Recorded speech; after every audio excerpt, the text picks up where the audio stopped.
Obrigada a todos e uma boa tarde a todos. Antes de mais dizer que foi com muito gosto que aceitei o convite para moderar este painel com um tema tão sensível e relevante. Cumprimento todos os participantes que virtualmente assistem a estas jornadas da Entidade Reguladora da Saúde através de todas as plataformas digitais disponibilizadas. Um cumprimento também aos 3 oradores deste painel. A todos, agradeço o interesse e participação nesta terceira edição. Espaço, como já foi referido, mas que nunca é demais reforçar, caracteriza-se por um lado de promoção da literacia sobre direitos e deveres dos utentes dos serviços de saúde e por outro de partilha, orientação e apoio.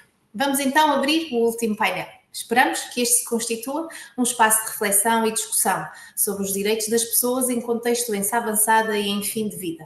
Tema escolhido pelos participantes nas últimas jornadas e que sentimos que fazia todo o sentido trazer a este ano. Primeiro porque em Portugal, e à semelhança do que ocorre a nível mundial, verifica-se uma alteração do paradigma demográfico, o que leva a um aumento exponencial da doença crónica e incurável, o que por sua vez compulsou a uma remodelação legislativa no que concerne aos direitos dos utentes, nomeadamente daqueles com doença avançada e em fim de vida. E depois, porque é uma temática para a qual somos sensíveis e vigilantes e que, por isso, queremos aqui elucidar para que as práticas nos contextos de saúde sejam, cada vez mais, o reflexo dos direitos instituídos a estes utentes e às suas famílias. Contudo, apesar de um quadro normativo próprio em defesa destes utentes, a implementação prática destes direitos nem sempre é fácil, pelo que surgem dificuldades na sua operacionalização. Daqui resulta, desde logo então, a importância de refletirmos sobre esta temática e, por isso, convidamos os oradores aqui presentes, que de formas diferentes e complementares nos vão trazer as suas perspectivas, as suas experiências e as melhores práticas no exercício pleno dos direitos dos utentes em contexto de doença avançada e em fim de vida. O nosso primeiro orador é da casa, Dr. Nuno Silva. Fará uma contextualização deste tema ao nível do regime jurídico aplicável e a intervenção regulatória da Entidade Reguladora da Saúde nesta matéria.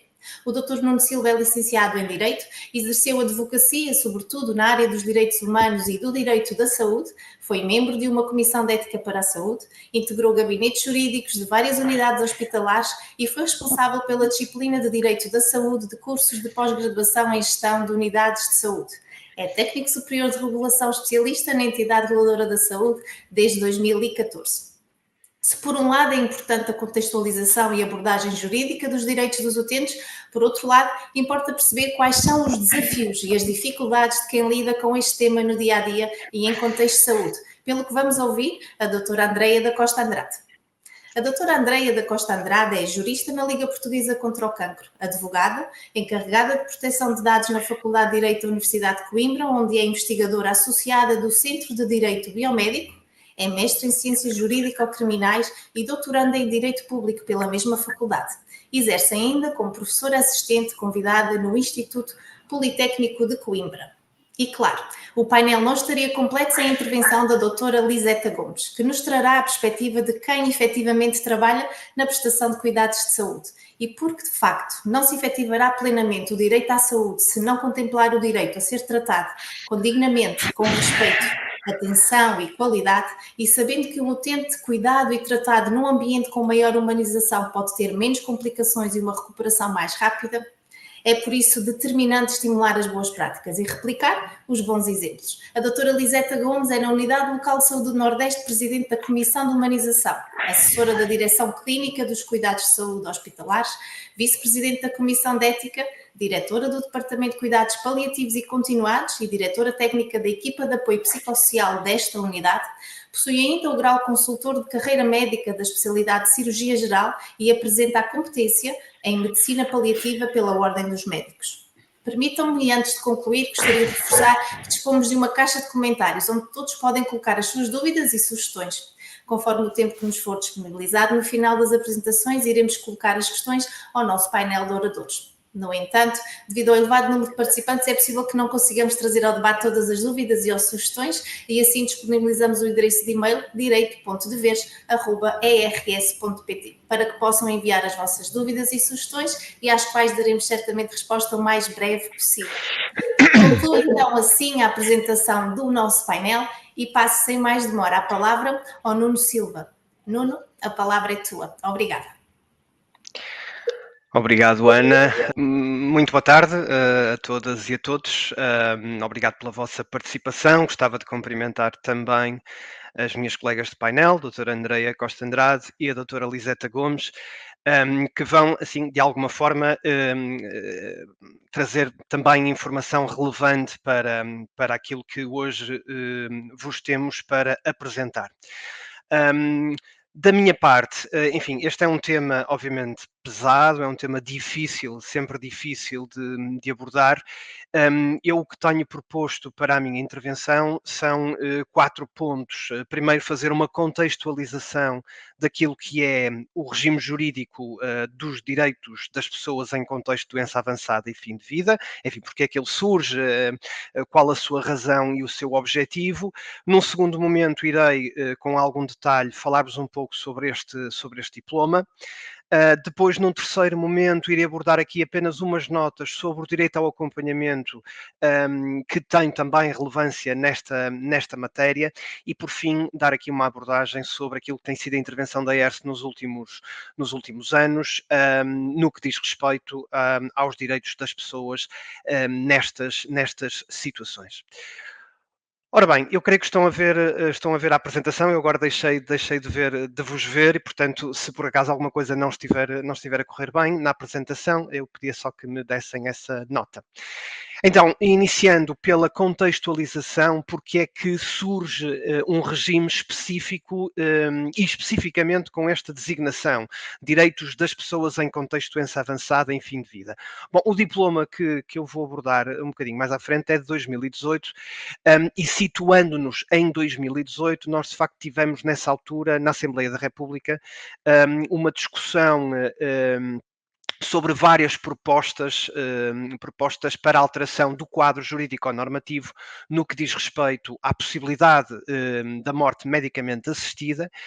Enfim, na altura, em 2018, os diplomas que foram apresentados não foram aprovados, mas paralelamente a essa discussão sobre essa matéria, iniciou-se uma outra que era, enfim, a necessidade de se dar atenção e talvez conferir um aspecto mais humanista ao tratamento das pessoas que se encontrem, enfim, num contexto difícil de doença avançada e em fim de vida. Portanto, foi uma discussão paralela e aproveitou-se nesta matéria de humanizar a prestação de cuidados de saúde a este tipo de utentes, aproveitou-se algum consenso dentro da Assembleia da República para fazer aprovar então este diploma. Foi o consenso possível e os objetivos que então o legislador visou atingir foram estes 5 que aqui vêm no ecrã. Ou seja, por um lado, afirmar ou reafirmar a necessidade de garantir a dignidade das pessoas que se encontrem nesta situação, sobretudo garantir-lhes que, na medida do possível, não sofrem durante este período de vida e, portanto, garantir-lhes também, na medida do possível, a melhor qualidade de vida e de prestação de cuidados de saúde e, por outro lado, garantir que os seus direitos são efetivamente enfim, respeitados, sobretudo no que diz respeito à prestação de informação, à obtenção de consentimento ou à possibilidade de garantir a recusa de tratamento e, paralelamente, a envolver toda a gente que está mais próxima do utente, portanto, os seus familiares, quer no que diz respeito ao acompanhamento da pessoa doente, quer também no que diz respeito aos seus próprios direitos quanto à informação ou, por exemplo, quanto ao acesso a outro tipo de prestações, nomeadamente sociais, mas também, como vamos ver, prestação de cuidados de saúde. Portanto, foi dentro deste contexto em que se discutia uma outra questão que normalmente está associada a estas matérias, que se conseguiu aqui, enfim, algum consenso para fazer aprovar um diploma que eu agora passarei a explicar. Dizendo-vos, contudo, que este diploma, esta Lei número 31 de 2018, de 18 de julho, apesar de ser um momento determinante por afirmar esta vontade de humanização na prestação de cuidados de saúde a um conjunto de pessoas que se encontram nesta situação, não é propriamente um diploma que nos traz muitas novidades no que diz respeito aos direitos dos utentes dos serviços de saúde em geral. Tem, de facto, um ou dois pontos que são efetivamente uma novidade no quadro jurídico, mas, no geral, é apenas um reafirmar um reafirmar de alguns dos direitos que já estavam consagrados em vários diplomas e que depois, um ano depois, cerca de um ano depois, ficaram a constar de uma forma mais explícita na Lei de Bases da Saúde. Ora bem, o objeto desta lei, repetindo aquilo que vos disse há pouco, é de facto consagrar aqui um conjunto de direitos, mas sobretudo o direito ao não sofrimento destas pessoas, não sofrimento de forma mantida, disruptiva e desproporcionada, e por outro lado ter aqui também um olhar para os familiares e reconhecer os familiares, as pessoas mais próximas das pessoas nestas condições, e reconhecer também alguns direitos aos familiares no âmbito em matéria de acompanhamento, em matéria de informação e também em matéria de acesso à prestação de cuidados de saúde e a outras prestações, nomeadamente prestações de cariz social. Para este efeito, o diploma define como destinatários destes regimes, ou deste regime, as pessoas que, enfim, padeçam de uma doença grave, de uma doença que ameace a sua vida em fase avançada, incurável e irreversível, e para a qual existe, enfim, um prognóstico vital estimado entre 6 a 12 meses. Portanto, é um diploma que tem por objeto pessoas que se enquadrem nesta definição. O diploma depois concentra então várias soluções que se circunscrevem nestes 5 grupos. Portanto, um conjunto de direitos sobre o direito à informação, depois, num segundo patamar, o direito à participação e à decisão dos utentes, o direito de acesso a cuidados de saúde, direito ao não sofrimento e direitos não clínicos. Eu vou dividir agora a próxima fase da minha apresentação, tentando aqui dar-vos conta de cada um destes pontos no âmbito deste regime jurídico. Ora bem, no direito à informação, e aqui a lei repete um pouco as soluções que já se encontravam transversalmente no ordenamento jurídico português, o que a lei vem sublinhar é que estes utentes, atendendo à especial situação em que se encontram, devem ser informados de forma detalhada sobre tudo o que se está a passar. Em primeiro lugar, como é evidente, relativamente à natureza da sua doença e ao processo da sua doença. Na medida do possível, identificar perante estas pessoas qual será o prognóstico estimado em função não só da doença, mas daquilo que é possível em termos de cuidados de saúde, quais os efeitos e o prognóstico que se estima com a prestação de cuidados de saúde que está perspectivada. E depois dar conta também dos diferentes cenários clínicos e tratamentos disponíveis num determinado contexto. Portanto, ou seja, há aqui um reafirmar desta necessidade de prestar toda a informação necessária para a pessoa, enfim, dentro das condições que lhe assistirem, poder tomar as suas decisões. No âmbito do direito à participação e decisão, a maior parte das soluções encontradas, mais uma vez, não são novidade, mas aqui sim podemos encontrar aquelas referências de inovação que eu vos dizia no início. A ideia é que a pessoa em causa possa participar sempre de uma forma ativa no plano terapêutico, portanto, que possa efetivamente ser ouvida sobre as propostas clínicas que lhe são apresentadas, as propostas terapêuticas ou diagnóstico que lhe são apresentadas.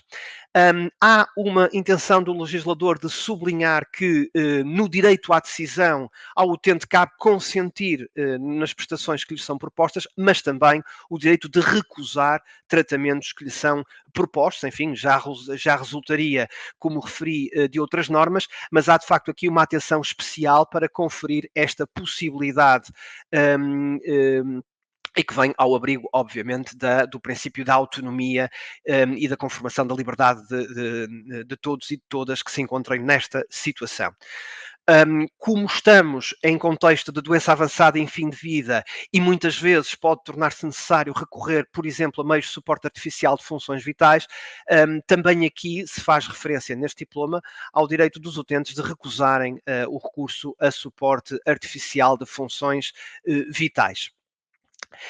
Uma medida também muito relevante e que se insere um pouco naquilo que eu dizia que eu dizia no início da minha intervenção sobre este direito ao não sofrimento, que é o reconhecimento às pessoas que se encontrem nesta situação de recusarem tratamentos que sejam desproporcionais ou desadequados e que não visem exclusivamente a diminuição do sofrimento e a manutenção do conforto ou que eventualmente possam prolongar ou agravar esse sofrimento. Portanto, aqui um especial cuidado, não só direcionado aos utentes, mas também direcionado aos prestadores de cuidados de saúde, para não insistirem em tratamentos que não sejam, enfim, proporcionais ao objetivo que se pretende alcançar.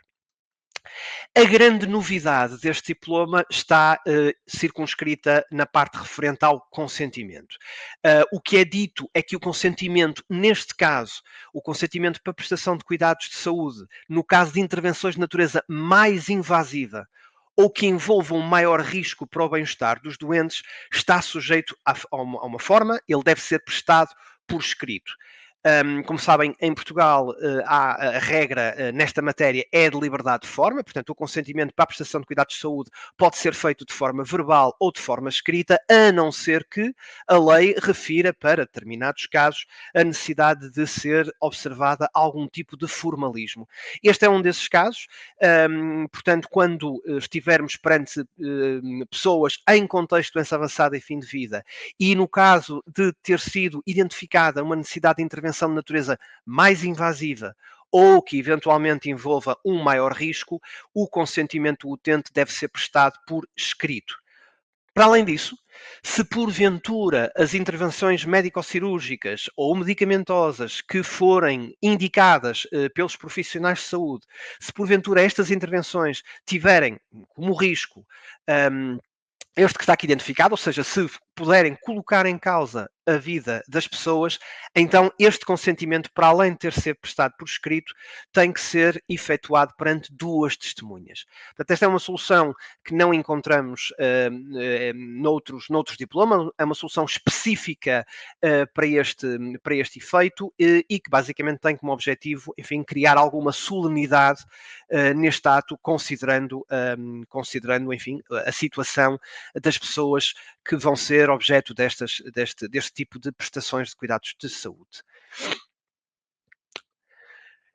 Ainda no âmbito do direito à participação e decisão, o que o legislador nos diz, ou melhor, e sublinha, é o direito das pessoas serem assistidas sempre por familiares ou cuidadores na tomada de decisão, portanto, poderem ouvir outras pessoas e aconselharem-se com elas para poderem tomar as suas decisões, e nos casos em que não estão no pleno uso das faculdades mentais, o legislador volta a chamar a atenção que o médico e enfim, a equipa de saúde que está com o encargo de prestar os cuidados de saúde e a quem irá competir as decisões clínicas sobre esta matéria, antes de as tomar, ouvir a família, ouvir, enfim, as pessoas que estão mais próximas do utente, para, enfim, tomar as melhores opções possíveis, sempre no melhor interesse do utente. Nos casos de discordâncias, enfim, insanáveis entre os utentes e os seus representantes legais ou entre os profissionais de saúde sobre as decisões a tomar, o legislador aqui lembra-nos que existem sempre duas possibilidades. No caso de doentes que estão, enfim, internados em unidades de saúde, a possibilidade de serem ouvidas as comissões de ética, os conselhos de ética daquelas entidades, para também ajudarem a resolver estes diferendos, quando a assistência for prestada no domicílio ou numa entidade que não disponha destes conselhos, destas comissões de éticas, enfim, também é facultado, ou deve ser facultado aos doentes ou aos seus representantes legais, o acesso a comissões de ética de ordens profissionais, enfim, na ordem dos médicos, enfermeiros ou psicólogos, consoante a matéria que estiver em causa. No âmbito do acesso a cuidados de saúde, enfim, aqui a lei também faz, a referência que faz é uma espécie de recordar aquilo que se encontra também disperso por outros diplomas legais. Os utentes têm, obviamente, direito a receber tratamento rigoroso quanto aos sintomas que apresentam, quanto aos seus problemas clínicos, mas têm também direito a receber cuidados paliativos através do SNS, ou seja, têm direito, cumpridas as regras que estão estabelecidas incluídas na rede de cuidados continuados e de cuidados paliativos, mas receber todo o tipo de cuidados que tenham também como propósito, enfim, minorar o sofrimento a que estão sujeitos. Nesta matéria é também referido pelo legislador esta necessidade de conferir ou garantir um apoio espiritual e religioso a quem necessite e a quem assim o requeira, e paralelamente, e aqui sim uma novidade nesta matéria, direito a apoio estruturado à família do utente, que se pode prolongar, enfim, à fase de luto, e este direito de apoio estruturado poderá também consistir no direito de acesso, por exemplo, a cuidados de saúde no âmbito a cuidados de saúde de psicologia, psiquiatria, enfim, neste apoio que também é muito relevante nesta fase. O direito ao não sofrimento está, enfim, ele é transversal às soluções que são encontradas neste diploma. Especificamente, o que é aqui referido é que em casos de estado confusional agudo ou em casos de agudização de um estado prévio, que os utentes têm, enfim, direito à contenção química dos mesmos, através do uso dos fármacos que se revelarem apropriados e que forem assim decididos mediante prescrição médica. E há aqui também uma indicação, uma salvaguarda de que, se porventura se justificar o recurso a medidas de contenção física, enfim, para imobilizar os utentes, que estas medidas devem, enfim, elas no geral já devem ser revestidas, devem ser, enfim, revestidas de caráter excepcional, não prolongado, ou seja, sempre proporcional ao objetivo para a qual são elegíveis, mas neste caso esta excepcionalidade, passo o pleonasmo, é mais excepcional, ou seja, deve ser muito bem medida o recurso a medidas de contenção física, e ela depende sempre de prescrição médica e de uma decisão prévia da equipa multidisciplinar. Por fim, aqui uma medida muito relevante, enfim, ela já resulta do próprio cumprimento das leis da arte por qualquer profissional de saúde. Eu creio que na audiência estarão médicos e médicas que já, para poderem ser a sua profissão, tiveram que fazer o julgamento de Hipócrates, e, como sabem, estão sempre a cumprir dois princípios fundamentais, que é o princípio da beneficência, portanto, a obrigatoriedade de fazer sempre o bem aos utentes, e do princípio da não maleficência, ou seja, nunca fazer o mal aos utentes. O que esta lei vem recordar é um pouco isso, ou seja, os utentes têm direito a não serem alvo de distanásia ou de obstinação terapêutica e diagnóstica, ou seja, de medidas que não têm propriamente como objetivo resolver problemas de saúde, mas sim prolongar ou agravar de modo desproporcionado o seu sofrimento. Portanto, têm direito a que não sejam objeto de enfim, de prestação de cuidados que apenas visem, enfim, ou que tenham como efeito um agravamento desproporcionado deste seu sofrimento. Nos casos de prognóstico vital breve, ou seja, pessoas que, enfim, estão nesta situação em que há um prognóstico vital estimado em semanas ou dias e que apresentem sintomas de sofrimento não controlado, estas pessoas terão então direito a receber sedação paliativa e uma monitorização clínica irregular.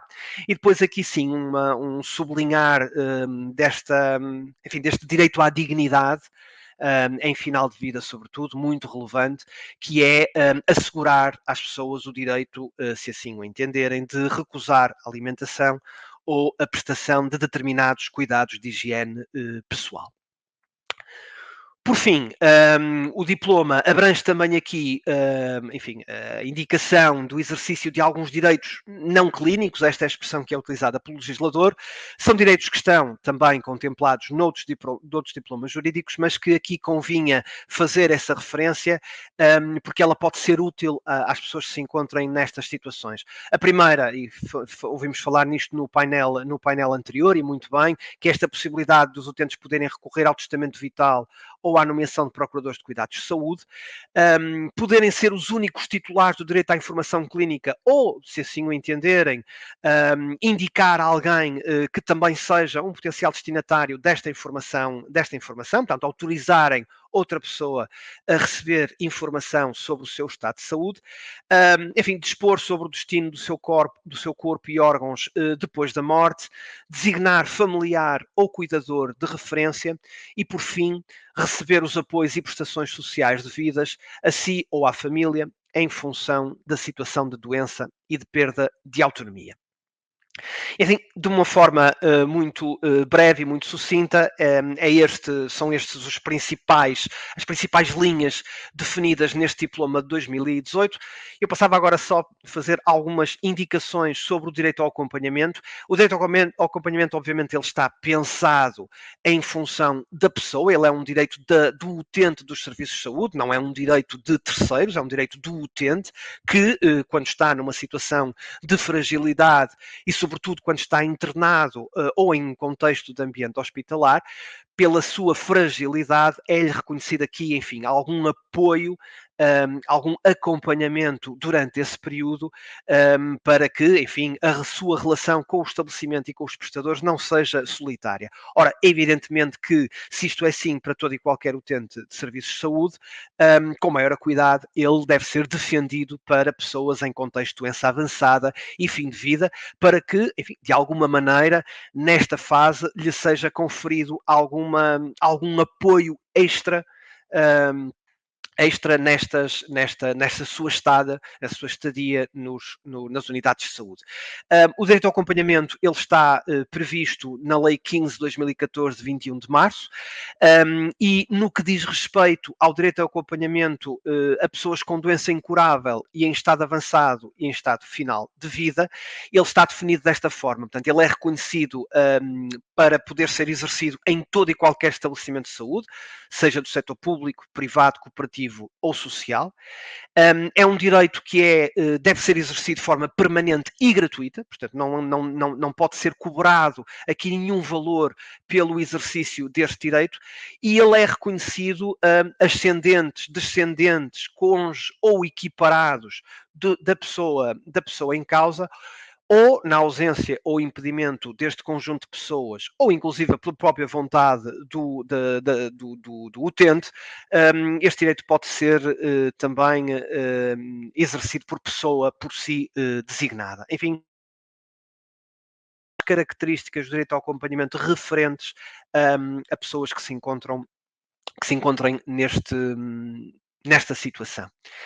Nos casos em que, enfim, a situação clínica não permite ao utente escolher livremente o seu acompanhante, o que o legislador indica é, enfim, esta obrigação dos serviços de saúde promoverem ainda assim o direito ao acompanhamento, solicitando, enfim, às pessoas que se encontrem junto do utente alguma demonstração do seu grau de proximidade com o próprio, para poderem eventualmente exercer usufruir desta condição de acompanhante do utente.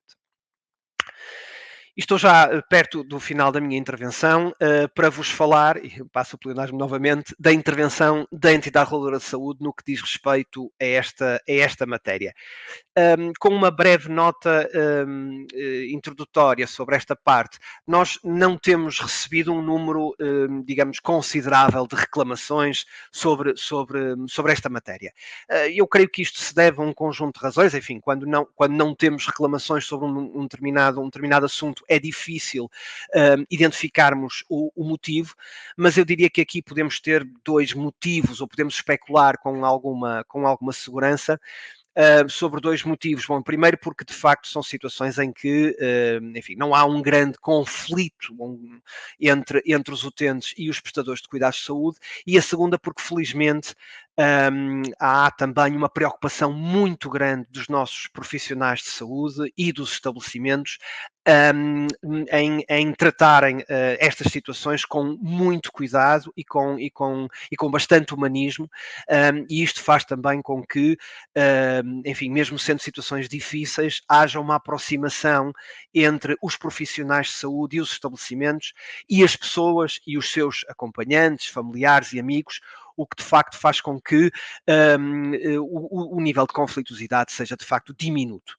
Não obstante, nós conseguimos, enfim, dentro das reclamações e dos pedidos de informação que nos fazem chegar, identificar aqui alguns constrangimentos nesta matéria. Da parte dos utentes, aquilo que nos tem chegado, enfim, é sobretudo falta de informação sobre o prognóstico e a terapêutica, algumas referências à falta de indicação para apoio psicológico atempado, alguma demora na referenciação para outros níveis de cuidados, nomeadamente para cuidados paliativos, e depois aqui uma outra identificação de alguma falta de humanização na prestação de cuidados. Mas, como vos disse, são de facto, enfim, constrangimentos que nós verificamos, mas ainda assim no número diminuto de reclamações.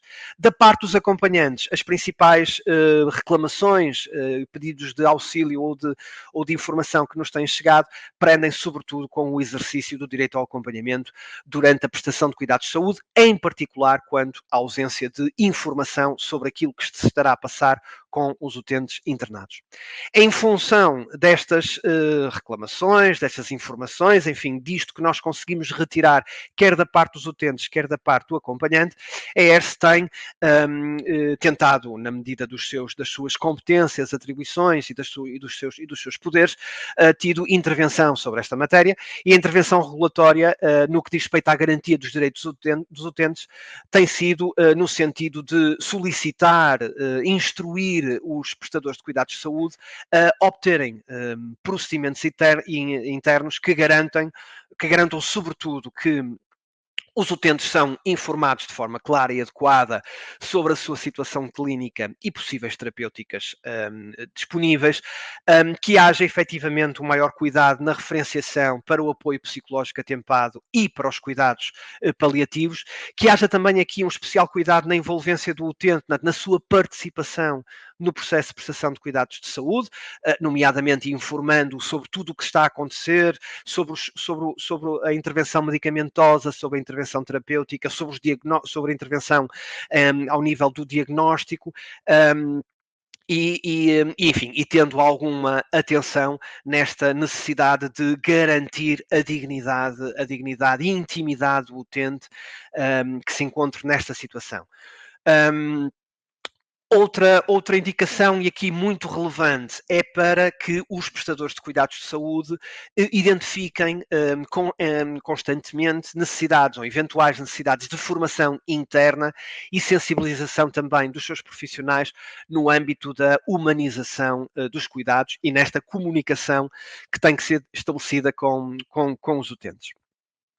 Da mesma forma, junto dos acompanhantes e em função daquilo que tem sido o feedback que temos recebido, o que ERS tem feito é alertar, instruir os prestadores também para garantirem a existência de procedimentos internos que visem tornar o direito ao acompanhamento efetivo, prestando informação aos acompanhantes na medida do possível e naquilo que a lei permite sobre a situação clínica e evolução do utente, na medida também do possível, numa lógica diária, evitando que seja o próprio acompanhante a solicitar a informação, enfim, haver aqui alguma dinâmica, na troca destas informações, e garantindo que há, enfim, comunicação eficiente entre os vários serviços, nomeadamente entre os serviços administrativos e as unidades de prestação de cuidados de saúde, de forma a que, enfim, não só o acompanhamento possa ser exercido de uma forma plena, mas também que depois todo o circuito de visitas ao utente, que é sempre muito relevante nesta matéria,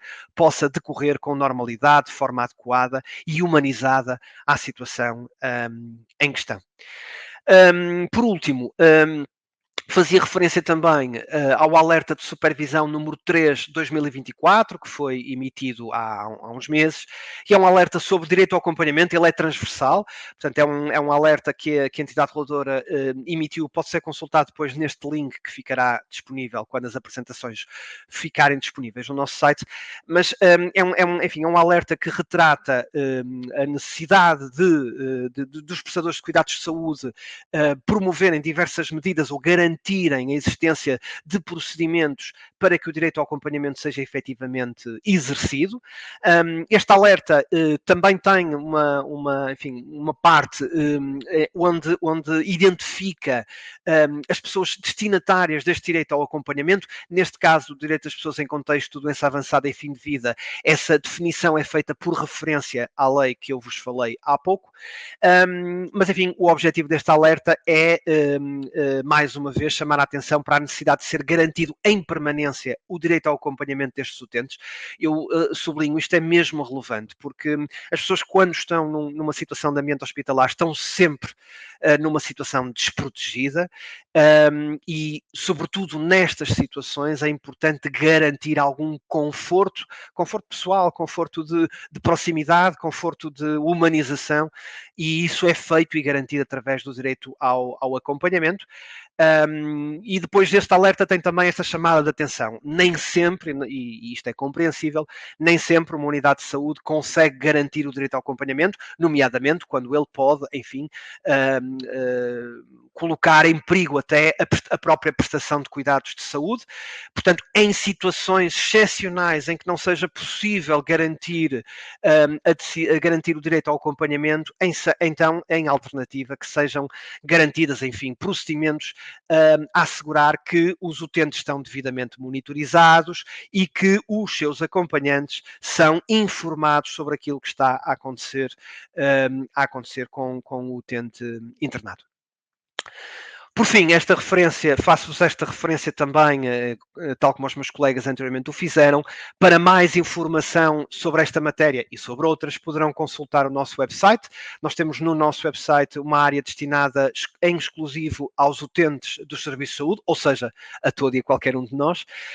E temos também uma área onde estão, enfim, aprofundados todos os direitos dos utentes, quer numa publicação mais exaustiva, quer numa versão simplificada e consolidada, mas também poderão encontrar, enfim, perguntas frequentes, respostas a perguntas frequentes, assim é que é, resposta a perguntas frequentes sobre um conjunto de matérias, e por fim também podem aceder a tudo aquilo que é produzido pela ERSE, ao abrigo desta obrigatoriedade de transparência também, tudo aquilo que a ERSE produz em termos de alertas, instruções, ordens, recomendações, notas informativas, enfim, está tudo disponível no nosso website para poder ser consultado.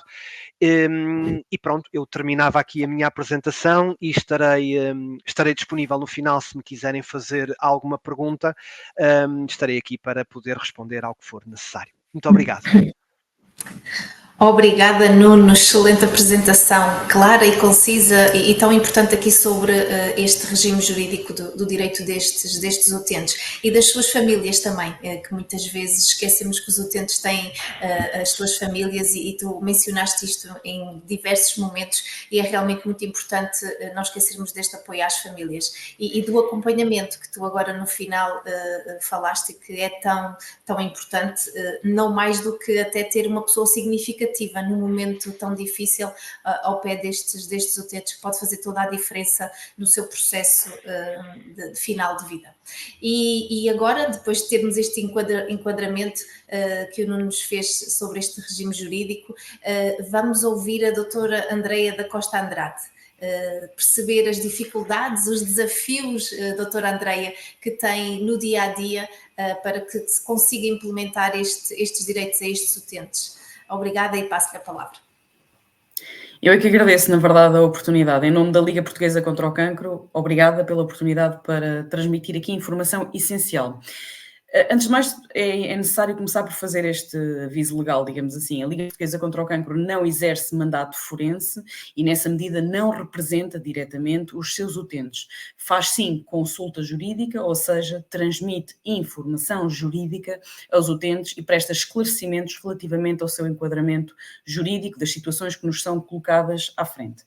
Eu tinha pensado inicialmente em fazer uma apresentação PowerPoint para expor aqui, mas a verdade é que os desafios que se colocam na Liga Portuguesa contra o Cancro, no apoio jurídico prestado pela Liga Portuguesa contra o Cancro, não são compatíveis com uma apresentação PowerPoint, na medida em que são muitos, são demasiados, mas acima de tudo são também dinâmicos, vão-nos sendo colocados todos os dias pelos utentes e todos os dias nos vão sendo apresentados desafios relativamente à aplicação, à efetivação dos direitos dos utentes no cotidiano. Estes direitos, temos que começar por aqui. A principal dificuldade e a primeira colocada por todos os utentes é sempre a informação relativa aos seus direitos. Os utentes, a maior parte das vezes, não sabem os direitos que têm, não conhecem, da importância de sessões como estas, que permitem um aumento da literacia em saúde e o esclarecimento cabal quanto aos direitos e deveres de todos os utentes. E por isso, faltando informação quanto aos seus direitos, é relevante que os utentes comecem por aqui, por saber que no acesso aos direitos, quanto a todas as prestações, quanto a todos os benefícios, quanto a todos os regimes jurídicos, os doentes oncológicos, que são os nossos utentes, devem ter, antes de mais nada, um certificado, aquilo que nós chamamos um atestado médico de incapacidade multiusos. E a este propósito, a primeira dificuldade tem sido a compreensão do regime jurídico de emissão destes atestados. O atestado médico de incapacidade multiusos está previsto numa norma de 1996, que foi alterada em 2009 e, entretanto, no início do ano 2024, foi uma vez mais alterada. Permite agora, especificamente quanto aos doentes oncológicos, a emissão, num regime transitório, por parte das unidades de cuidados de saúde responsáveis pelo diagnóstico da doença oncológica, a emissão de um atestado médico de incapacidade multiusos, necessariamente com 60% de incapacidade e uma validade de 5 anos.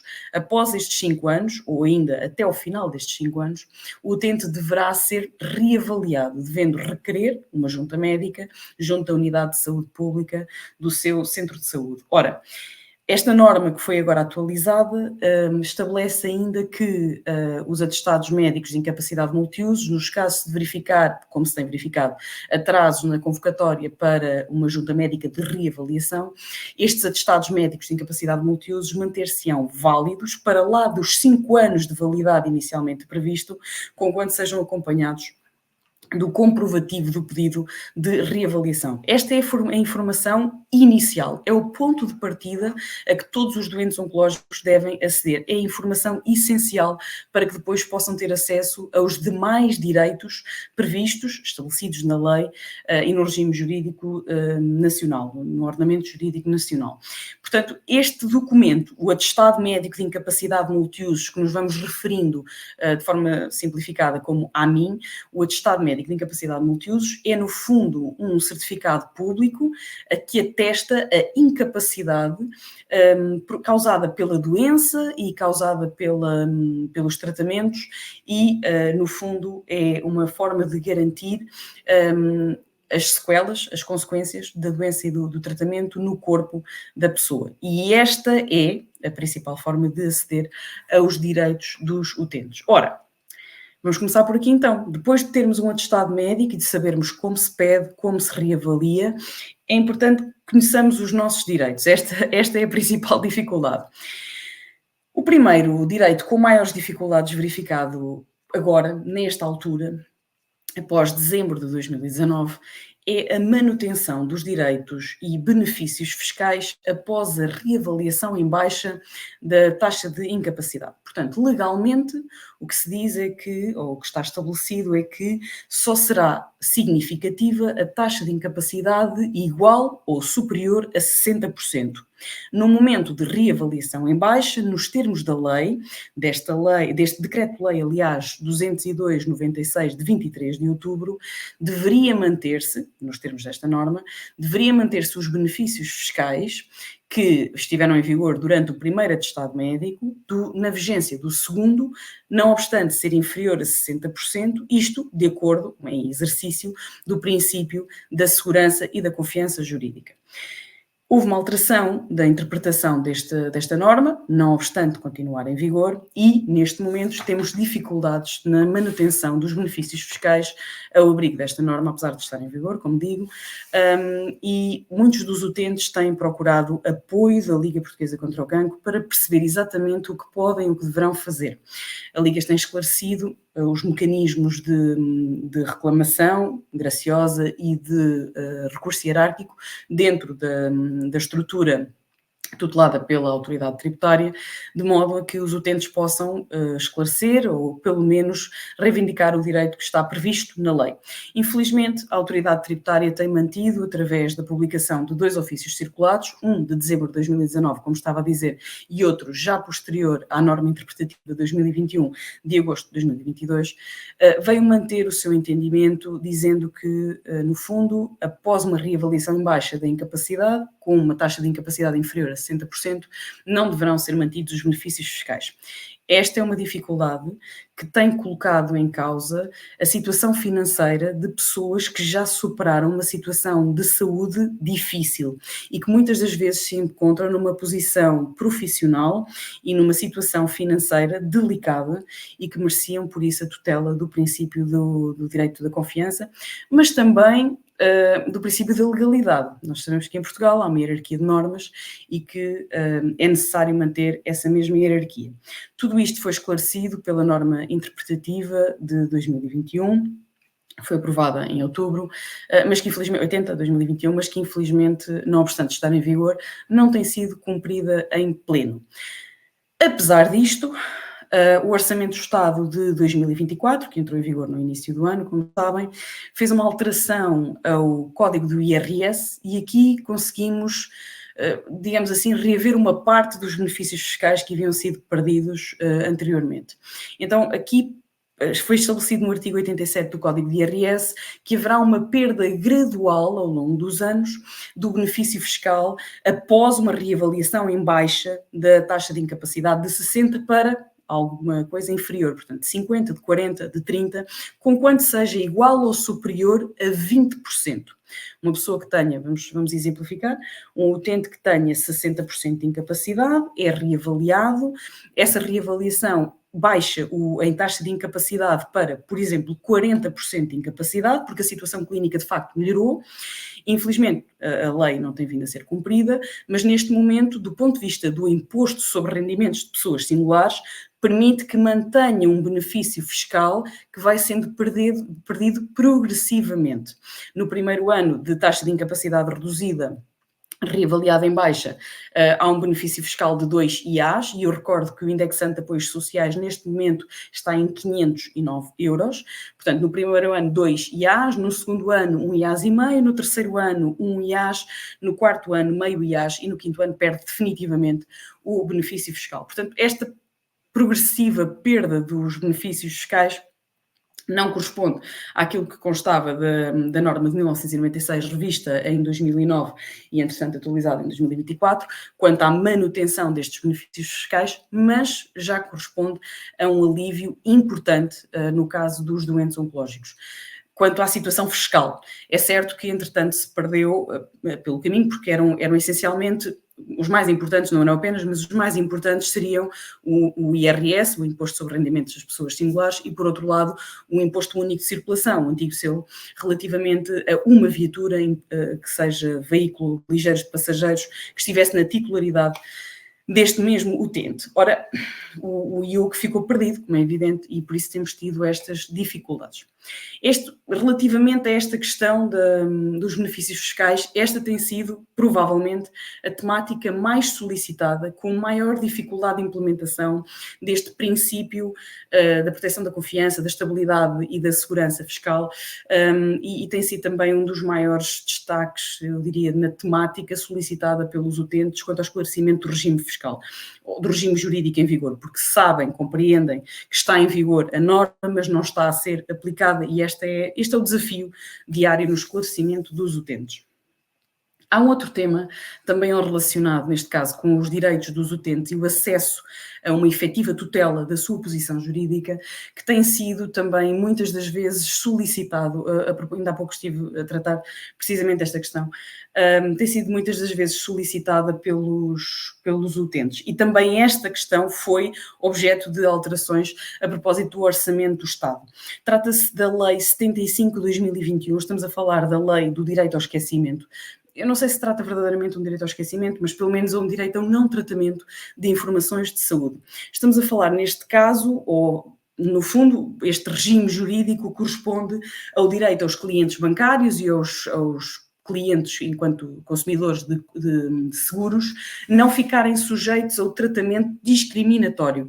Portanto, o objetivo é cessar o estigma relativamente ao tratamento da informação clínica destes utentes.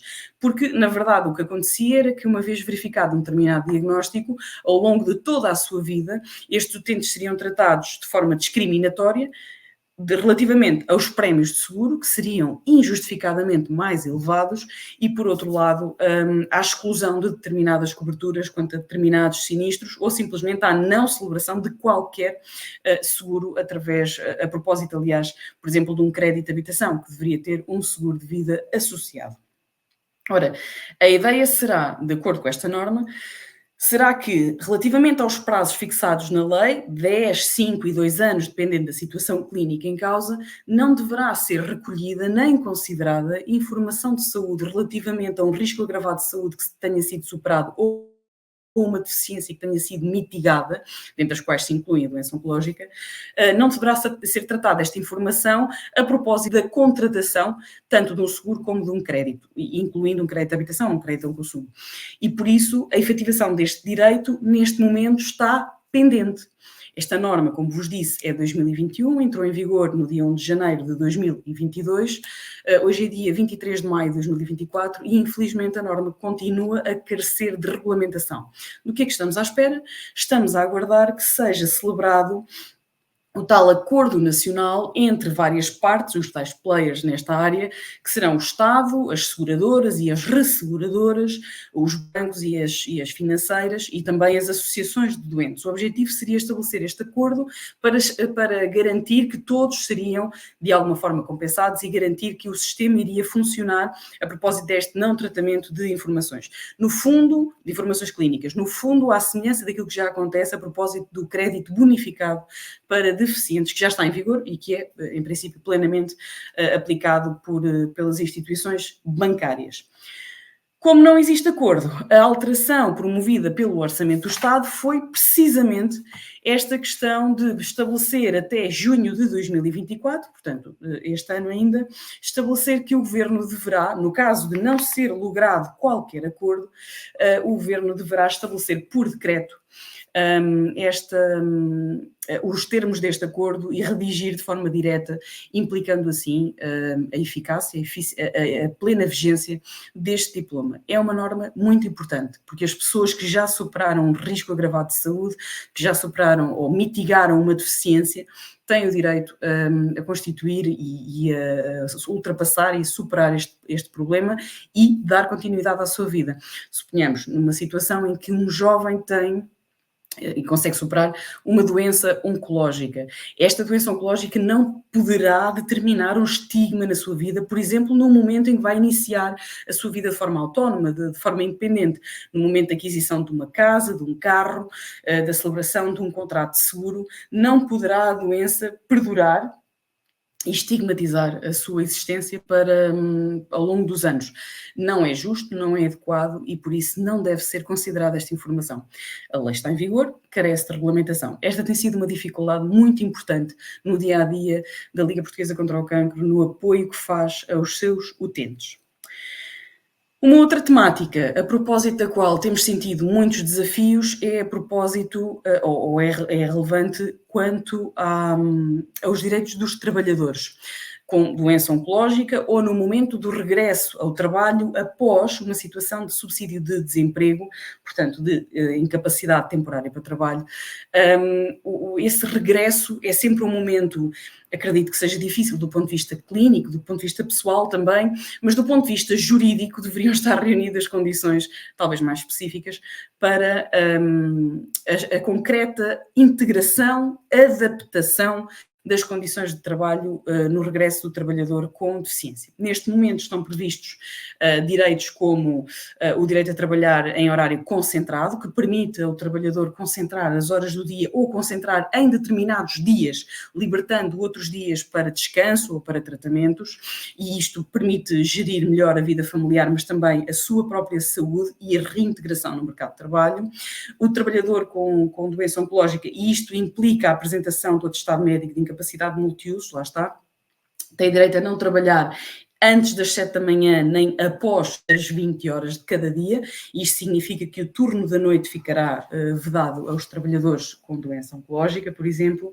Tem direito a não fazer prestação de trabalho suplementar e tem direito a algo que é muito importante e, apesar de tudo, tão difícil, que gera tantas dificuldades. E gera dificuldades que nós, Liga Portuguesa contra o Cancro, compreendemos do ponto de vista das entidades patronais. Nós compreendemos que, por um lado, não há informação suficiente por parte das entidades patronais e, por outro, compreendemos que muitas das vezes não há meios efetivos de implementar esta medida, que é a adaptação das condições concretas de trabalho. Esta adaptação das condições de trabalho tem que ser necessariamente feita após uma consulta de medicina do trabalho, com uma ficha de aptidão, que deverá considerar o trabalhador apto, o trabalhador como não apto, ou o trabalhador como apto de forma condicionada.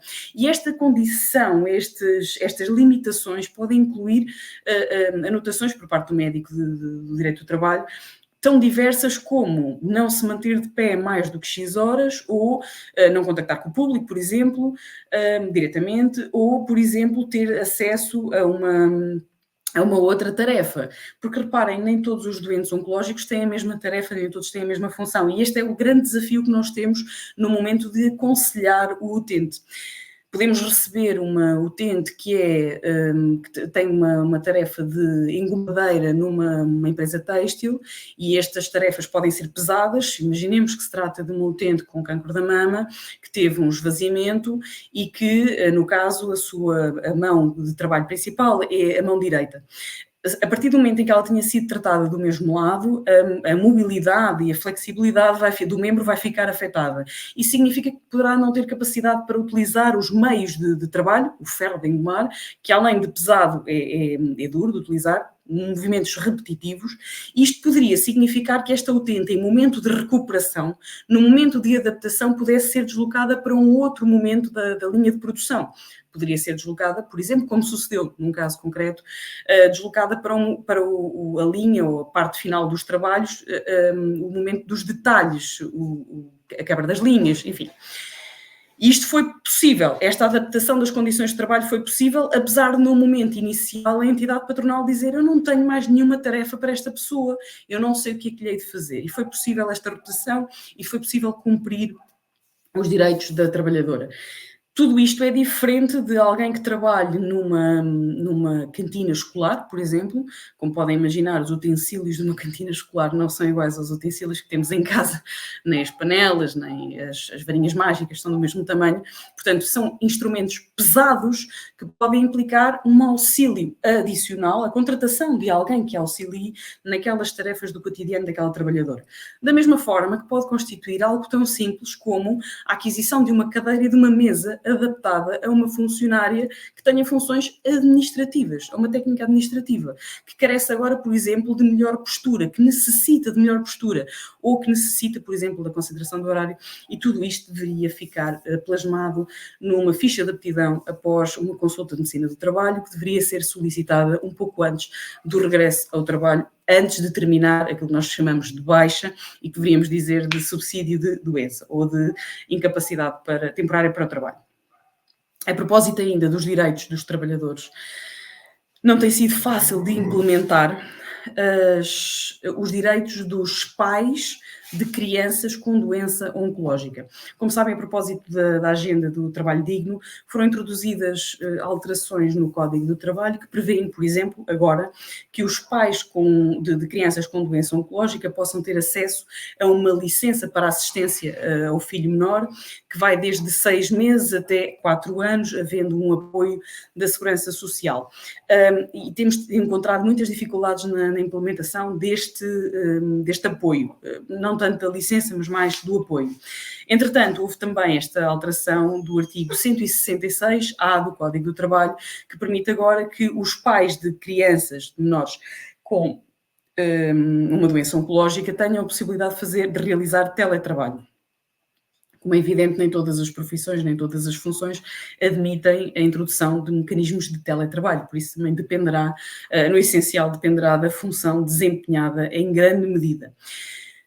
E, enfim, estas têm sido essencialmente, eu não sei quanto mais tempo tenho, mas acredito que também não haja muito mais tempo, mas eu gostaria de salientar de facto estas 4 situações, digamos assim, estes 4 pontos relativamente ao nosso contexto, à nossa experiência, às dificuldades, aos desafios que temos encontrado no contacto com os utentes da Liga Portuguesa contra o Cancro. Estes são os principais desafios que temos vindo à procura de resolver através da intervenção do legislador, do Governo, neste caso também, da Assembleia da República, e que temos vindo a tentar resolver também com informação, a transmissão de informação, literacia em saúde, lá está, mas informação aos utentes para que não se caia neste, eu ouvi um amigo que tem direito, ou eu conheço alguém que conseguiu o acesso a este tipo de informação é importante e por isso, uma vez mais, agradeço a oportunidade para estar aqui e esclarecer. Muito boa tarde, eu é que agradeço em meu nome e em nome da ULSNE o convite que nos foi endereçado para participar nestas jornadas. Cumprimento os outros elementos deste painel e felicito desde já pelas excelentes apresentações com que nos brindaram.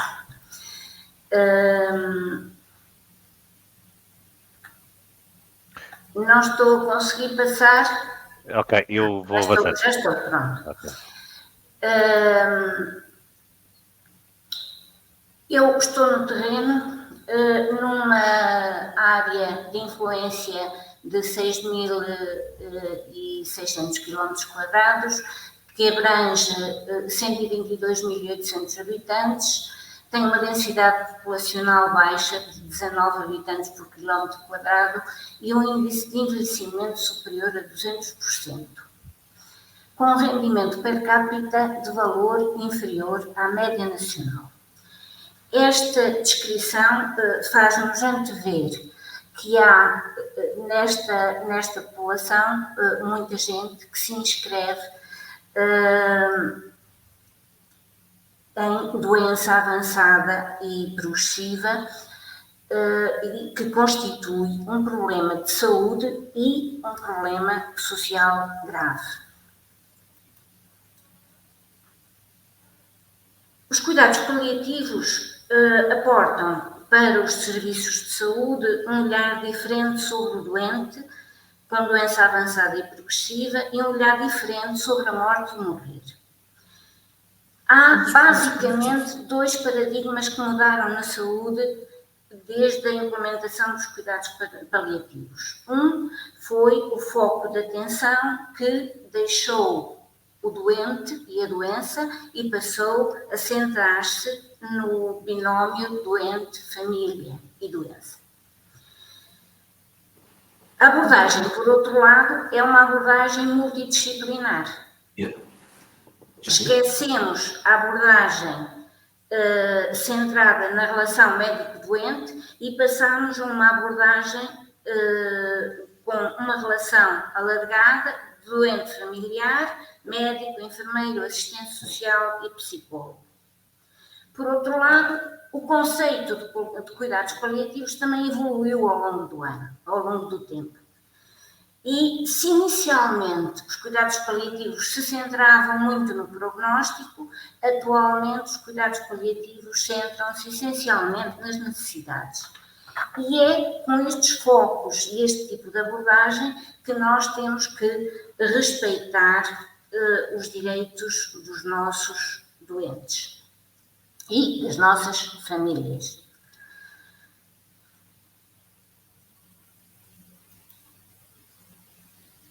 Os cuidados paliativos acompanham o processo de doença condicionante e limitante de vida, desde o início, desde o diagnóstico dessa doença, até aos cuidados de terminalidade e prolongando-se depois por um apoio estruturado, como foi dito, ao luto dos familiares ou cuidadores.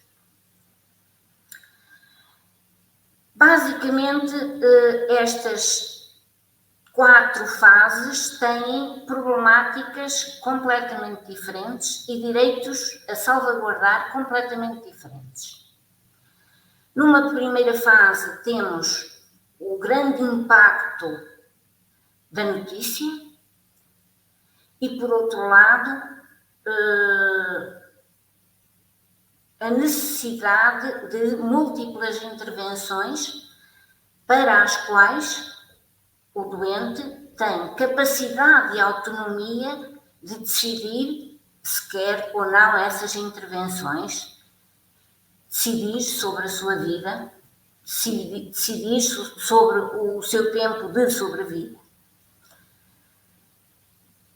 Por outro lado, temos que também pensar e ter sempre na balança a maximização da qualidade de vida destes doentes, sendo que qualidade de vida é um conceito muito vago e que dá para muitas interpretações e, como tal, exige reflexão e muito cuidado também. Em relação aos cuidados de fim de vida, meses, semanas, aí há fundamentalmente a gestão de sintomas. E, por outro lado, o continuar do apoio psicológico e espiritual a que o doente tem direito e de que precisa. Nos cuidados de terminalidade, deixa de ser importante a sobrevida, se bem que os cuidados paliativos não antecipam a morte, mas controlam sintomas que nesta fase são habitualmente muito mais graves e que necessitam de intervenções mais sistemáticas e maior presença de cuidadores. Em relação ao luto e ao acompanhamento no luto, é um direito que até há pouco tempo estava pouco estruturado. Isto é, nós fazíamos acompanhamento de cuidadores e familiares, mas não conseguíamos inscrever estas consultas no nosso clínico normal como acompanhamento adulto, o que, de alguma forma, era uma dificuldade para este acompanhamento. É fundamental salvaguardar justiça e equidade no acesso a cuidados paliativos, associando esta qualidade e esta primazia de acesso à qualidade técnica e humana na recepção destes utentes. O doente, quando é incluído num plano de abordagem paliativa, continua com o apoio dos cuidados de saúde primários e secundários, podendo assim continuar a aceder ao seu médico de família e aceder às suas consultas habituais no hospital. Tem, além disso, uma bengala de consultadoria e de apoio que lhe é imanente em função da sua fragilidade e da sua vulnerabilidade, e esta proteção das famílias e dos utentes também de todas estas interfaces de recepção hospitalar e nos cuidados de saúde primários, que são interfaces muitas vezes desconhecidas, são pessoas que nunca estiveram doentes e de repente têm que passar a ir ao hospital ou aos centros de saúde ou ser visitadas por profissionais muitas vezes por semana. E isto são dificuldades que têm que ser suportadas e apoiadas pelos cuidados paliativos. Isto é um direito dos utentes. Por outro lado, nós não nos podemos esquecer que a necessidade de hospitalização é muitas vezes decorrente não do problema de saúde em si, especificamente, mas pela fragilidade social ou sociofamiliar destes doentes e perceber que estas necessidades podem ser uma emergência e permitir essa emergência, considerá-la uma emergência, é muitas vezes mal entendida pelos próprios profissionais de saúde. Servimos assim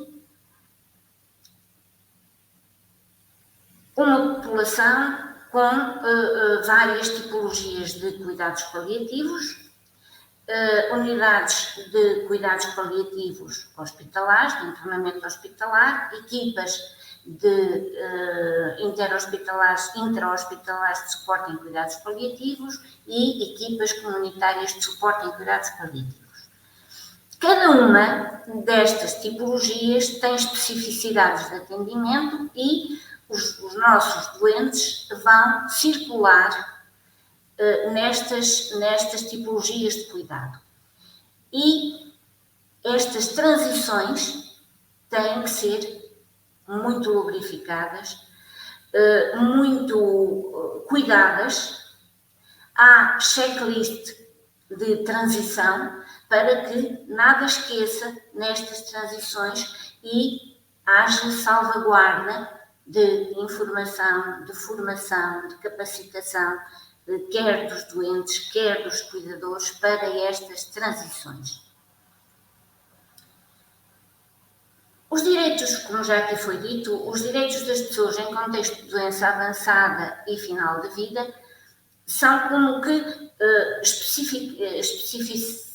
especificidades do tratamento ou dos direitos dos utentes, globalmente, dos utentes de serviço de saúde.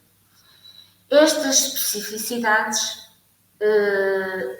dizem respeito à sua própria circunstância e à circunstância de terem uma doença potencialmente fatal.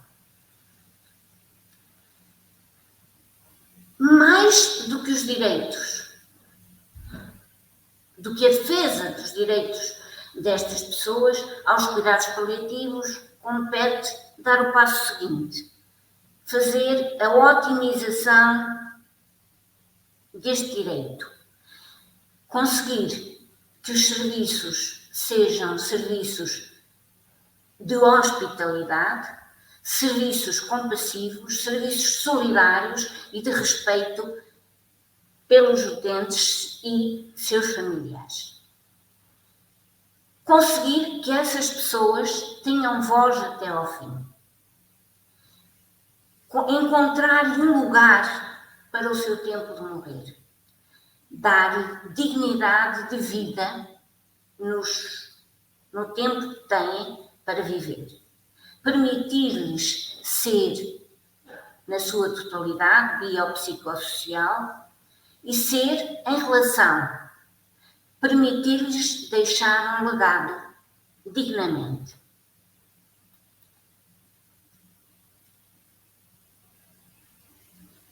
Temos o postulado dos direitos das pessoas em contexto de doença avançada e de fim de vida, que são direitos que devem ser defendidos pelo próprio e pela família, pela instituição de saúde, que isto constitui um dever cívico também da comunidade e um dever social. Esta cooperação, solidariedade, vai conseguir otimizar cuidados paliativos. Esta intervenção de fora para dentro vai conseguir otimizar o nosso trabalho. O nosso trabalho que deve estar centrado na pessoa e que está assente basicamente em 4 pilares. Nós necessitamos de formação, nós necessitamos de qualidade na ação para garantir estes mesmos direitos e de organização.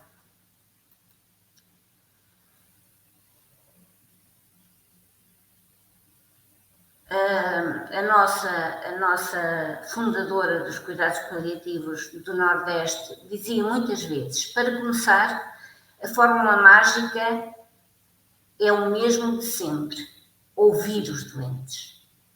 E tinha toda a razão.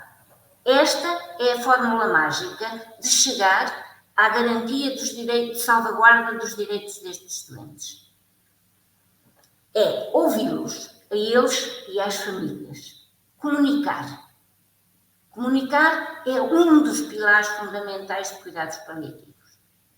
Ter, por outro lado, profissionais competentes, e isto consegue-se com formação. Ter cuidadores competentes que garantam continuidade de cuidados. E ter uma comunidade que é capaz de ajudar e de suportar estes cuidadores neste binómio doente-família.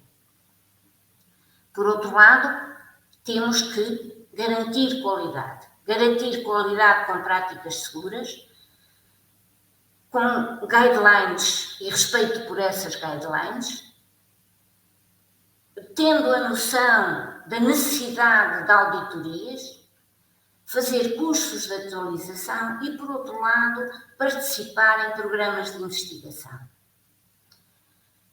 A organização destes serviços faz-se seguindo os planos estratégicos nacionais, gerindo recursos humanos que são escassos, responsabilizando a equipa e responsabilizando-se enquanto equipa.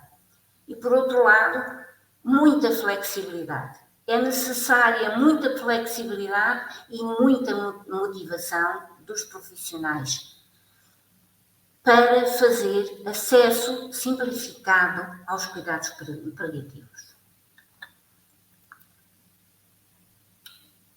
Comunicar para conseguir qualificação individual progressiva, melhoria progressiva dos processos, melhoria do desempenho das equipas e melhoria da organização. Mesmo assim, com estas práticas, há vetores em que realmente estamos a progredir positivamente, mas há vetores em que nitidamente os cuidados paliativos não estão a progredir positivamente. Temos equipas jovens com imensa vontade de progredir e que aderem motivadas à novidade de atendimento de cuidados paliativos.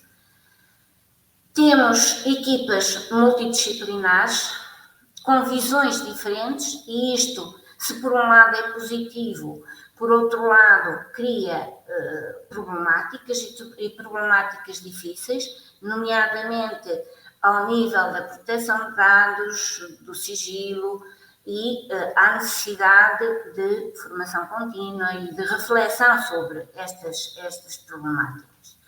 E por outro lado temos versatilidade e capacidade de adaptação a novas situações.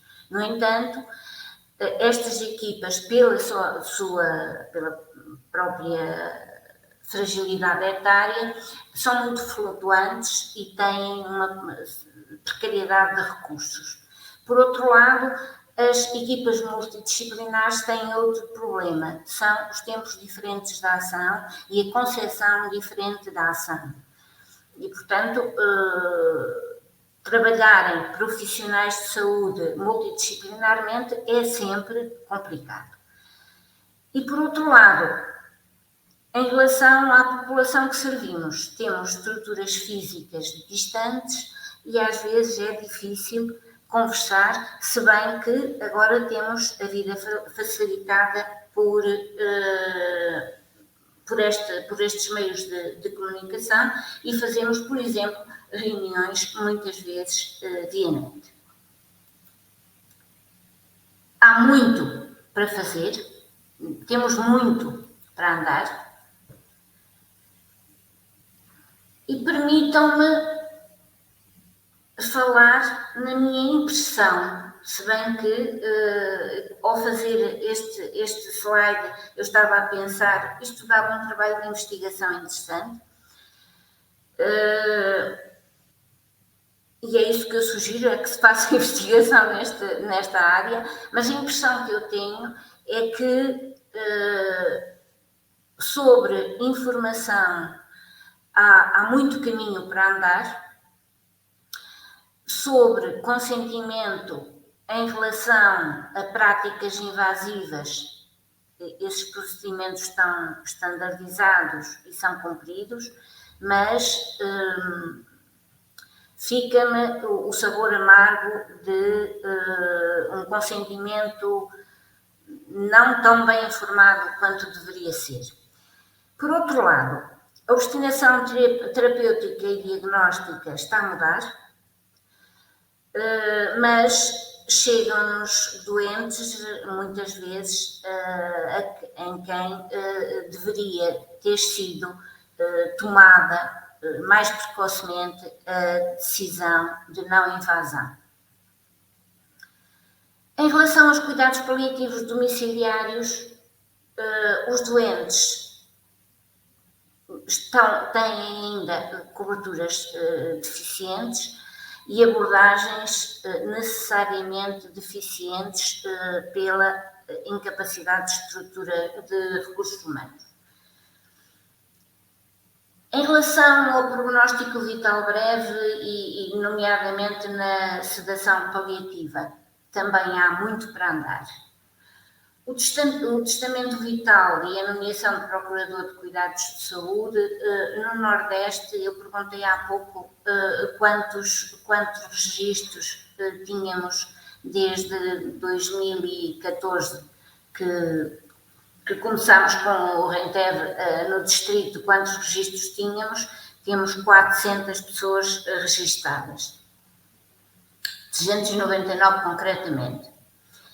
Em relação ao único titular de direito à informação clínica, eu dou um verde de nota, mas com a salvaguarda de que realmente o doente também tem o direito de dizer eu não quero saber.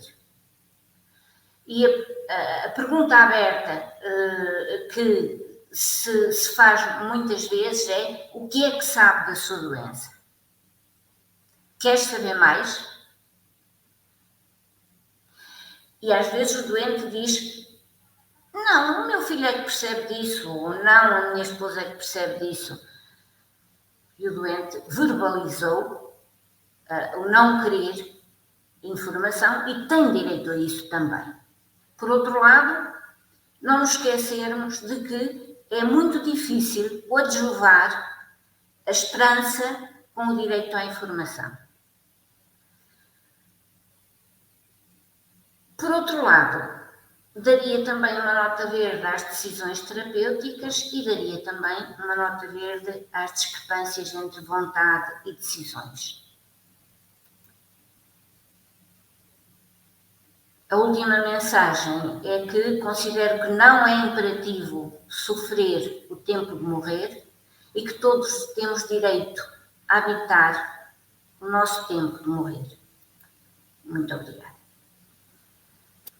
Obrigada, doutora Liseta Gomes, por esta abordagem e por nos fazer aqui um bocadinho o resumo da evolução dos cuidados paliativos, falar das abordagens, as 4 abordagens destes mesmos cuidados, falar do luto que é tão importante, das famílias, do apoio que tem que ser dado a estas famílias, das vossas dificuldades no terreno, e certamente irão aqui depois no debate surgir questões também sobre essas dificuldades, e como o tempo é curto, e sobre esta temática estaríamos aqui se calhar mais algumas horas a falar, certamente, porque muito haveria para falar e para abordar, e esta questão da humanização também que falou, e da dignidade, e que agora até recentemente foi criada uma Comissão Nacional de Humanização dos Cuidados de Saúde, que é tão importante, mas não temos tempo para conseguir chegar a todos os pontos com o grau que gostaríamos, e portanto vamos aqui iniciar o debate com algumas questões e sugestões que nos foram colocadas pelos nossos participantes. E, entretanto, as perguntas aqui do meu back-office vão chegar, mas queria perguntar à doutora Andreia da Costa Andrade como é que as pessoas podem chegar até ao gabinete jurídico da Liga Portuguesa contra o Cancro.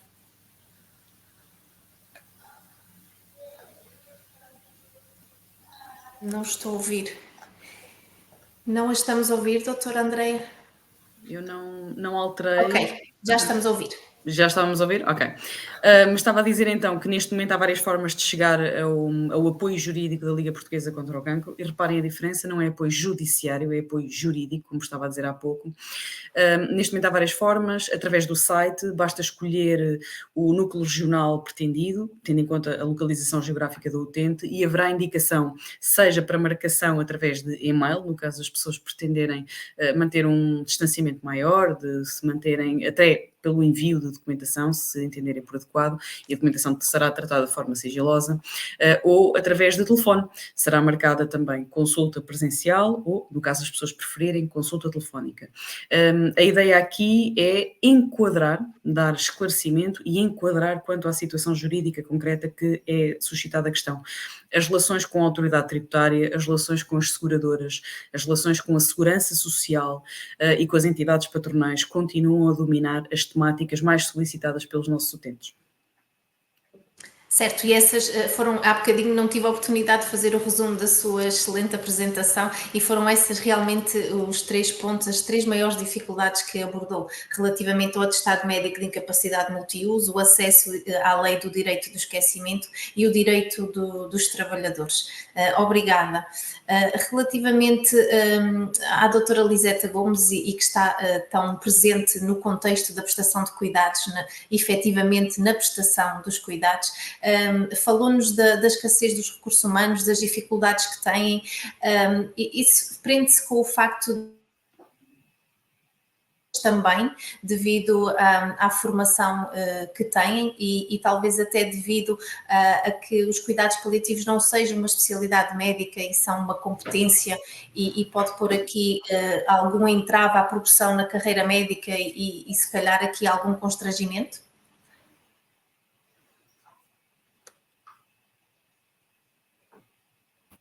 Estamos a ouvir? Não a estamos a ouvir, doutora Liseta. Não a estamos a ouvir. Desculpa. Agora sim, obrigada. Os recursos médicos são escassos de uma forma geral em todo o interior, e especificamente nos cuidados paliativos estão escassos, embora muitas pessoas estejam a optar por esta linha de atendimento, porque realmente é uma linha que apaixona. Eu pessoalmente sou suspeita, mas é uma linha que apaixona. No entanto, as pessoas acabam por sair porque não têm garantias de progressão na carreira.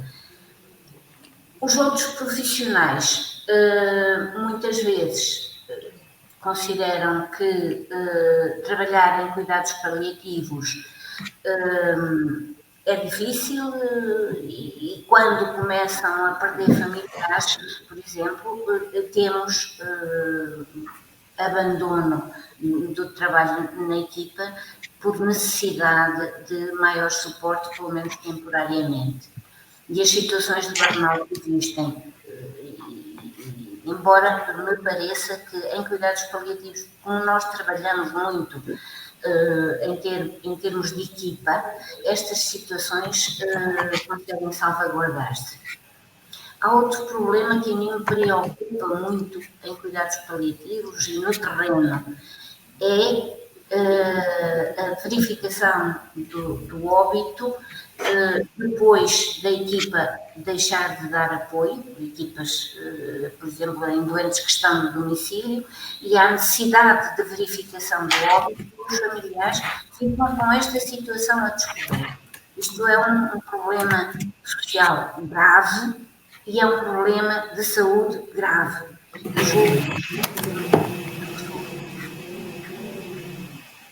Acho que estamos com problemas no seu som. Obrigada, doutora Liseta Gomes. Não sei se o meu back-office já tem alguma pergunta dos nossos participantes, eu sei que são algumas que foram aqui acontecendo ao longo da apresentação dos oradores. Já temos a Filipa Carvalho, uma utente com doença avançada e em fim de vida, a quem seja proposta uma intervenção cirúrgica que pode pôr em causa a sua vida, deve prestar com consentimento.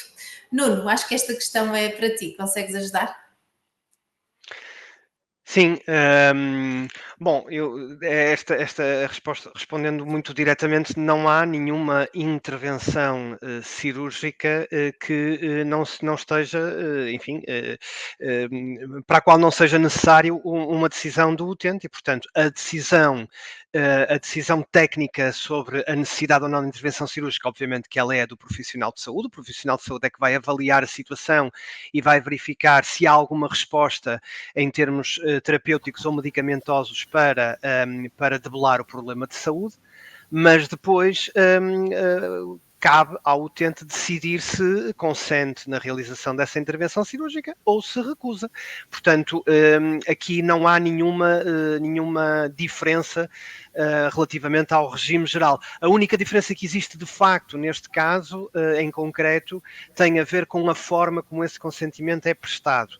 E, portanto, como eu dizia na minha intervenção, o consentimento para qualquer intervenção na saúde, nas pessoas em contexto de doença avançada e fim de vida, ele deve ser feito por escrito, e no caso de eventuais intervenções que possam, enfim, pôr em causa as suas próprias vidas, para além da obrigatoriedade do consentimento ser prestado por escrito, ele deve ser feito perante duas testemunhas, são as exigências que o diploma nos traz. Obrigada, Nuno.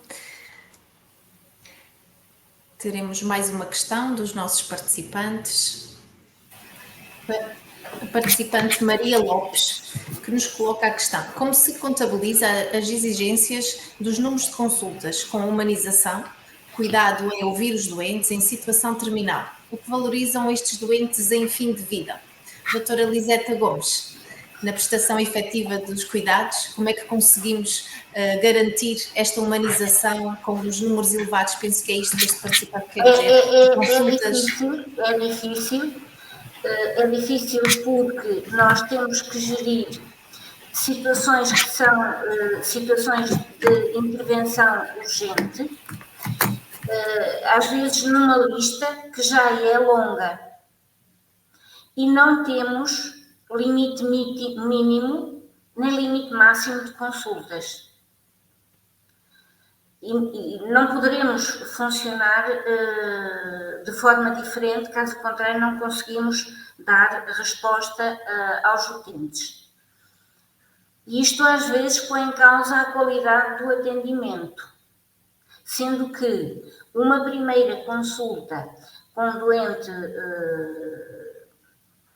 com doença avançada e progressiva é uma consulta que pode demorar muito tempo. E tem que ser uma consulta que pode demorar muito tempo. Isto faz-se muito com boa vontade também. Muito do trabalho é feito por missão. E isto é uma qualidade do médico que eu saliento. O servir por missão. Para lá disso, Há realmente aquilo que tecnicamente está correto ou não está correto, mas temos que dar primazia às necessidades do utente e não nos ficarmos só, por exemplo, no prognóstico do doente. Certo, portanto, pela sua experiência e pelo aquilo que acontece no seu dia a dia, existe esta compatibilidade e é possível que isto aconteça. Para responder aqui ao nosso participante, certo é que há aqui uma disponibilidade muito maior por parte deste profissional de saúde, é isso? Tem que haver. Certo, Tem que haver. tem que haver. Ou se trabalha Obrigada. ao minuto, ou se trabalha com o coração. Só há essas duas formas de trabalhar. Já referiu o coração muitas vezes hoje aqui neste bocadinho. Olha, pois tem e tudo, isso mas é também algo referiu com o coração. Isso é algo tão importante, importante naquilo que é a prestação dos cuidados, não é? De quem está junto dos utentes, e é com muito gosto que eu ouço mencionar esse coração tantas vezes. Vamos à próxima pergunta. Liliana Oliveira. Caso seja proposta uma intervenção cirúrgica que pode pôr em causa a vida... Esta pergunta já foi colocada no meu back-office, o Nuno já respondeu. Poderemos aqui colocar uma pergunta à doutora Andreia, da Susana Aragones. Penso que é assim que se diz o seu apelido, peço desculpa se não o disse de forma correta. Onde pode o utente formalizar o pedido de direito ao esquecimento? Doutora Andreia. Obrigada. Esta questão do direito ao esquecimento é muito importante e, tal como eu estava a dizer há pouco, trata-se, na verdade, da efetivação do princípio da igualdade e da não discriminação em função de uma doença. Neste momento estamos com dificuldades na efetivação e, neste caso, na formalização do pedido, que teria que ser sido feito sempre junto da seguradora ou da entidade financiadora, do banco, mas que, no momento, se escusam a aplicação da norma, apesar de estar em vigor, porque não existe ainda regulamentação específica, concreta, a propósito deste acordo nacional que será necessário para a plena vigência do diploma. Portanto, neste momento, algumas das seguradoras têm já um formulário relativamente a isto, que é apresentado no momento da contratação, mas ainda não estão obrigadas a cumprir porque, não obstante a lei estar em vigor, não tem regulamentação, como estava a dizer. E esta tem sido a principal dificuldade, daí ter trazido também hoje para este fórum. Certo. É como referiu na sua apresentação, carece ainda de regulamentação, infelizmente temos que aguardar que ela exista, não é? Obrigada. Temos outra pergunta para colocar. A Flávia Pimenta, do ponto de vista organizacional, com que frequência faz informação às equipas de cuidados de enfermagem? Os enfermeiros que prestam cuidados a estes utentes possuem alguma formação específica? Doutora Liseta Gomes, quer ajudar-nos a responder esta questão? Nós consideramos basicamente 3 níveis de formação necessários para trabalhar em cuidados paliativos. Formação básica, formação intermédia e formação avançada. A maioria dos enfermeiros que trabalham connosco tem formação avançada em cuidados paliativos. Fazemos muita formação interna de reciclagem e todas as pessoas têm, de modo próprio, aderido a formações avançadas que construímos em parceria com institutos locais, nomeadamente o IPB. E tem-se feito esta formação avançada que parte da ação direta do profissional. Quando fala em formação, desculpe, quando fala nos 3 níveis e nesta formação avançada de 3º nível, refere-se a uma especialidade ou até mesmo um mestrado nesta área dos paliativos, é isso? Pós-graduação ou mestrado ou pós-graduação e estágio. Muito bem. Penso que respondemos ao nosso participante. Obrigada, doutora Liseta Gomes. Teremos ainda tempo para colocar mais uma questão. Maria Lopes, na região norte, qual é o horário de atendimento do Serviço Jurídico da Liga Portuguesa contra o Cancro? Doutora Andreia. Obrigada. Parece, é uma pergunta específica, direta ao Sim. assunto, e assim é que se quer, porque lá será o local ideal para colocar as questões do ponto de vista privado, particular, com a proteção de confidencialidade, da reserva da vida privada e familiar, como diz o artigo 26 da Constituição. Ora, na região norte será possível o agendamento através de telefone e através da internet, do site da Liga Portuguesa contra o Cancro. A modesta jurista que vos fala estará lá de forma alternada, 2 vezes por mês, em datas a indicar pelos serviços, sempre das 9 da manhã às 6 da tarde. Obrigada, acho que está respondido a esta participante. Temos uma última questão para colocar no ar de um participante nosso, Liliana Oliveira, que nos pergunta: qual o direito que mais dificuldade tem em concretizar a estes utentes? Doutora Andreia, acho que falou há bocadinho num deles, que tinha grande dificuldade. Neste momento, sim. Sim. Os benefícios fiscais, a manutenção dos benefícios fiscais após a revisão em baixa da taxa de incapacidade certificada pelo Atestado Médico de Incapacidade Multiusos. Sem dúvida, uma situação que, quanto a mim, no parecer desta modesta jurista que vos fala, uma situação de violação do princípio da legalidade em vigor em Portugal. Nós damos isto em direito administrativo, é um princípio basilar da administração pública e, quanto a mim, tem sido violado. E esta opinião vincula-me exclusivamente a mim, não à Liga, mas exclusivamente a mim. Este tem sido muito difícil. Apesar de tudo, todos os outros carecem sempre de um diálogo e uma dinâmica com os outros participantes na questão, seja com os outros familiares, seja com outras entidades, as entidades patronais são fundamentais, ou as seguradoras, todas elas carecem de diálogo, todos eles carecem de intervenção de outros participantes e por isso todos eles têm algumas dificuldades de implementação, sem dúvida. Muito bem. Obrigada, doutora Andreia da Costa Andrade. Obrigada aos 3 oradores. Queria então aproveitar para encerrarmos assim esta terceira edição das Jornadas da Entidade Reguladora da Saúde, Direitos e Deveres dos Utentes dos Serviços de Saúde.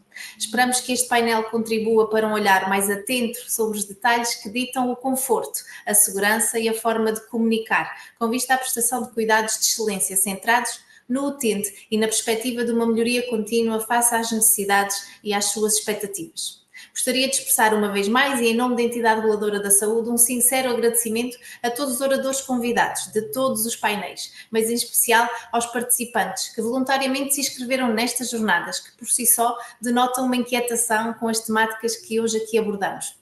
Porque o que nos inquieta faz pensar, refletir e mudar, fica a esperança de que todos juntos possamos fazer melhor e diferente, sendo esse o nosso dever, em prol daqueles que são o núcleo dos cuidados de saúde, os nossos utentes. Obrigada e até uma próxima oportunidade.